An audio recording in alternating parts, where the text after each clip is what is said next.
जंगल में एक घमंडी ऊंट रहता था।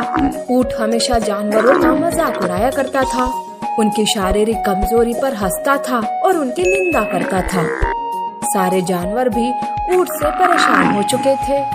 एक बार ऊंट ऐसे ही जंगल घूम रहा था कि तभी उसके पैरों में एक खरगोश आता है।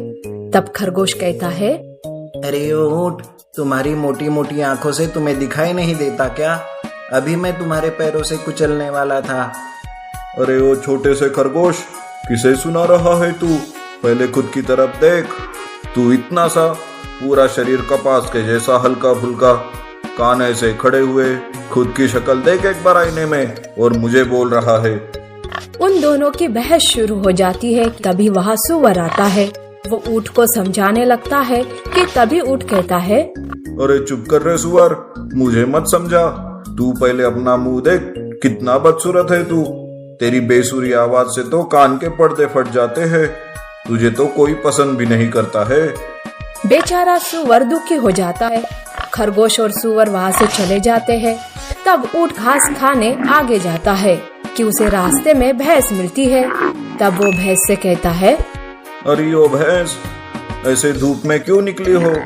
पहले से ही तुम इतनी काली कलूटी हो, कहीं धूप से तुम्हारा काला रंग और काला ना हो जाए।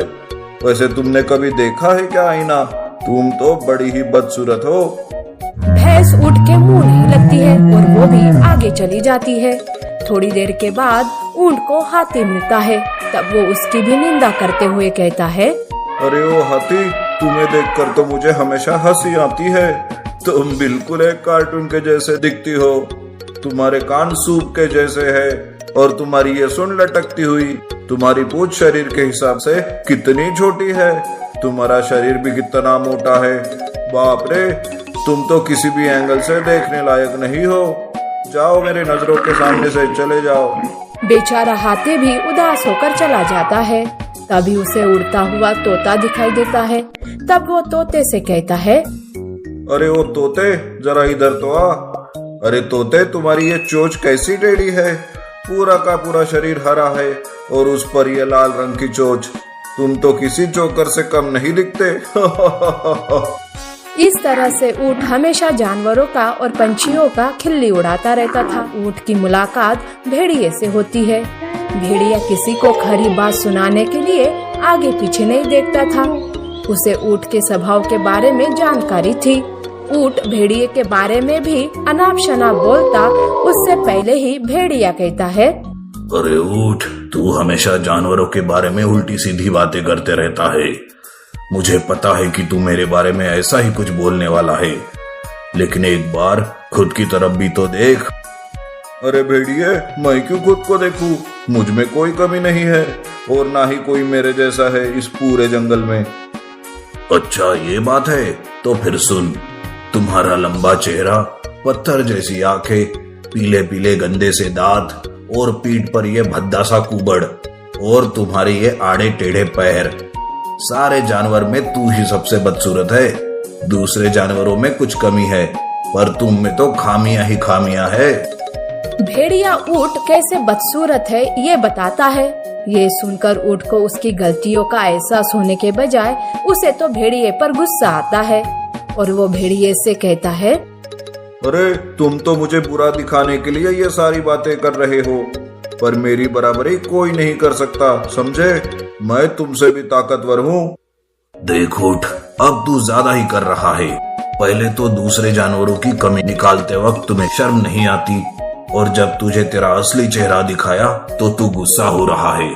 देख, मुझसे उलझने की कोशिश मत कर, वरना बेमौत मारा जाएगा। भेड़िया ऊंट को चेतावनी देता है, पर ऊंट उसकी बात को नजरअंदाज करता है और वो भेड़िए पर हमला करता है। पहले पहले भेड़िया उसके वार का जवाब नहीं देता, पर जब पानी सर से ऊपर जाता है तब भेड़िया पलटवार करता है। इस लड़ाई में भेड़िए के हाथों ऊंट मारा जाता है। तब भेड़िया कहता है, अरे ऊंट, मैं तुम्हें मारना नहीं चाहता था। अगर तुम सुधर जाते और गलती की माफी मांगते तो तुम जिंदा रहते। मुझे तुम्हारे लिए बड़ा दुख है। भेड़िया दुखी मन से वहाँ से चला जाता है। इस तरह से घमंडी ऊंट का अंत हो जाता है। नीति, दूसरों की कमी ढूंढने से पहले खुद की कमियों को देखना चाहिए।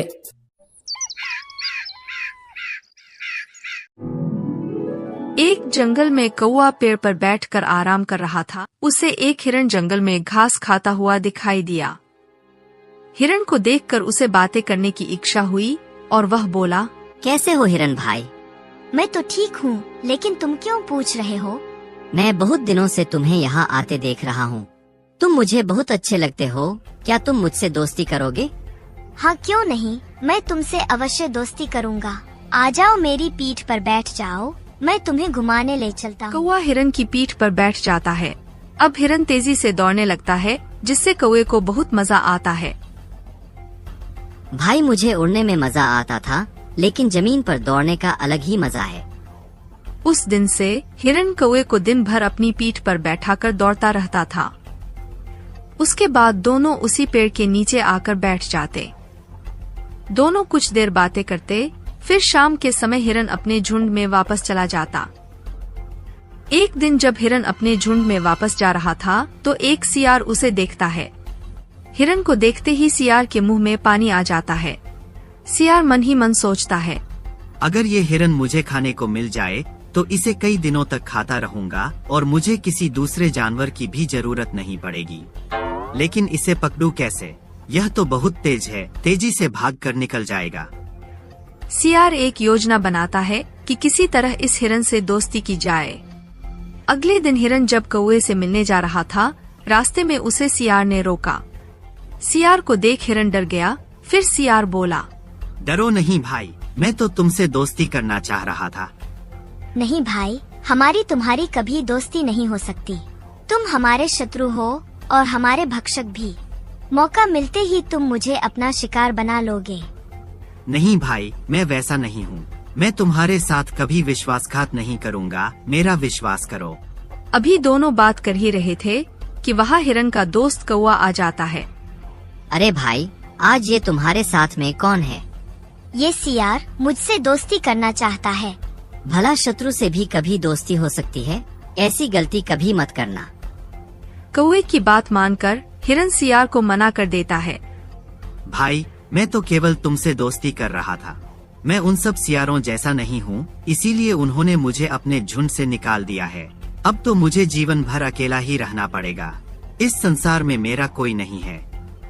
सियार की बात सुन हिरण को दया आ जाती है। अगर ऐसा है तो मैं तुमसे दोस्ती कर लेता हूँ। यह सुनकर सियार बहुत खुश हुआ। इस तरह तीनों मजे से रहने लगे। एक दिन सियार ने हिरण से कहा, भाई, क्या यह सूखी घास खाते रहते हो? मेरे साथ चलो, यहाँ पास ही में ताजी फसल के खेत हैं, वहाँ मजे से खाने को मिलेगा। नहीं भाई, यही ठीक है। अभी कुछ दिनों में नई घास आ जाएगी। अरे तब वापस आ जाना, मैं भी वापस आ जाऊंगा। हिरण सियार की बातों में आकर उसके साथ चल देता है। हिरण भाई, जितना मिल रहा है उतने में सब्र करो, कहीं और मत जाओ। लेकिन हिरण नहीं मानता और सियार के साथ चल देता है। वहाँ से बहुत दूर जाने पर लहलहाते खेत नजर आते हैं। देखा भाई, मैंने कहा था ना कि मजा आ जाएगा। अब यहाँ मजे से खाओ। हिरण जल्दी से खेत में हरी हरी घास खाने पहुँच जाता है। कुछ ही देर में उसका पेट भर जाता है। खेत में घास खाने के बाद हिरण सियार के संग वापस कौवे के पास आ जाता है। इस कहानी से हमें ये सीख मिलती है कि मित्र का चुनाव करते समय हमेशा सावधानी रखो। कभी भी किसी अजनबी पर आंख मूंद कर विश्वास ना करो।